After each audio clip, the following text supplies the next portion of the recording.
ایک دن حضرت موسیٰ علیہ السلام اللہ تعالیٰ کی ملاقات کے لیے گئے اور اس نے اللہ تعالیٰ سے پوچھا کہ میرے اللہ، میرا جنت کا ساتھی کون ہوگا؟ تو اللہ تعالیٰ نے فرمایا کہ فلاں قصاب آپ کا جنت کا ساتھی ہوگا۔ موسیٰ علیہ السلام حیران ہو گیا اور اس قصاب کو ڈھونڈنے نکلا۔ جب وہاں پہنچا تو اس نے دیکھا کہ ایک قصاب ہے، گوشت بیچ رہا ہے اور اپنے کاروبار مصروف۔ تو جب اس نے کاروبار ختم کیا تو ایک گوشت کا ٹکڑا اپنے ساتھ لے کر گھر تشریف لے گئے۔ تو حضرت موسیٰ علیہ السلام اس کے بارے میں مزید معلومات حاصل کرنے کے لیے اس کا مہمان بن گئے۔ اس میں کیا ایسا عمل ہے جو اللہ تعالیٰ نے اس کو جنت میں میرا ساتھی بنا دیا؟ جب وہاں پہنچا تو اس نے وہ گوشت تو اس قصاب نے وہ گوشت پکایا اور پھر روٹی پکا کر اس کو شوربے میں نرم کر دیا اور دوسرے کمرے میں چلا گیا۔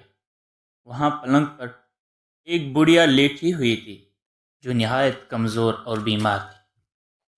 تو اس قصاب نے نوالے بنا کر اس کو منہ میں ایک ایک نوالا دیتا تھا۔ تو جب کھانا ختم ہو گیا تو اس نے اس بڑھیا کا منہ اور ہاتھ صاف کر کے اس کو آرام سے لٹا دیا۔ تو اس بڑھیا نے اس قصاب کے کان میں کچھ کہا جسے قصاب سن کر ہنس پڑا یا مسکرایا۔ تو جب موسیٰ علیہ السلام کے پاس وہ آ گیا تو موسیٰ علیہ السلام نے پوچھا کہ یہ کون ہے اور اس نے آپ کے کان میں کیا کہا ہے جس سے آپ مسکرا گئے؟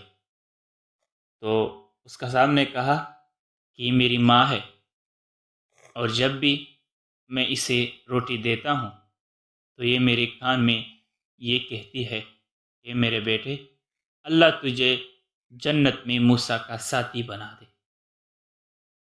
تو قصاب نے کہا کہ اس لیے میں مسکرایا کہ کہاں میں اور کہاں موسیٰ کلیم اللہ۔ موسیٰ علیہ السلام نے کہا کہ میں ہی موسیٰ کلیم اللہ ہوں، اور اسی وجہ سے میں نے اللہ سے پوچھا کہ میرے جنت کا ساتھی کون ہوگا، اور اللہ نے مجھے آپ کا پتہ بتا دیا۔ ابھی مجھے سمجھ آ گیا کہ آپ جنت میں کیوں میرا ساتھی ہے۔ یہ آپ کی ماں کی دعاؤں کی برکت ہے۔ آج ہمارے مائیں کتنے خوار ہو رہی ہوتی ہیں، بیٹیاں، ظالم بیٹے اپنی ماں کو للکارتے ہیں، اپنی ماں کو گالیاں دیتے ہیں، اپنی ماں پہ ظلم کرتے ہیں۔ افسوس کرو گے جب یہ ہستیاں دنیا میں نہیں ہوں گے اور آپ کے دعاؤں کا صلہ ختم ہو جائے گا۔ جب ایک آدمی کی ماں زندہ ہوتی ہے تو اللہ تعالیٰ اس کا بہت خیال کرتا ہے، لیکن جب اس کی ماں فوت ہو جاتی ہے تو اللہ تعالیٰ فرماتے ہیں کہ میرے بندے، جس کی وجہ سے میں تیرا خیال رکھتا تھا، تجھے مصیبتوں سے بچاتا تھا، آج وہ مر گئی ہے، اب ذرا احتیاط کے ساتھ چلو، اپنے آپ کو سنبھل کر چلو۔ اے میرے بھائیوں، اپنی ماؤں کی عزت کرو، اپنی ماؤں کے پاؤں تلے جنت تلاش کرو۔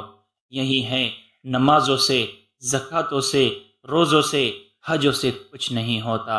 اگر آپ سے ماں ناراض ہے، آپ سے جنت کی باپ ناراض ہے، اگر آپ سے باپ ناراض ہے تو جنت کا دروازہ آپ کے لیے کھل نہیں سکے گا۔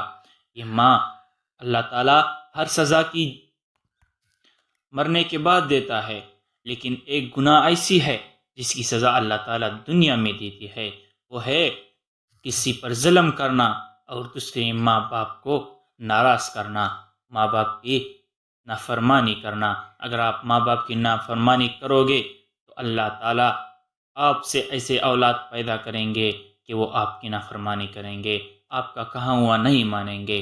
اللہ تعالیٰ ہمیں عمل نصیب کرے۔ وآخر دعوانا ان الحمد للہ رب العالمین۔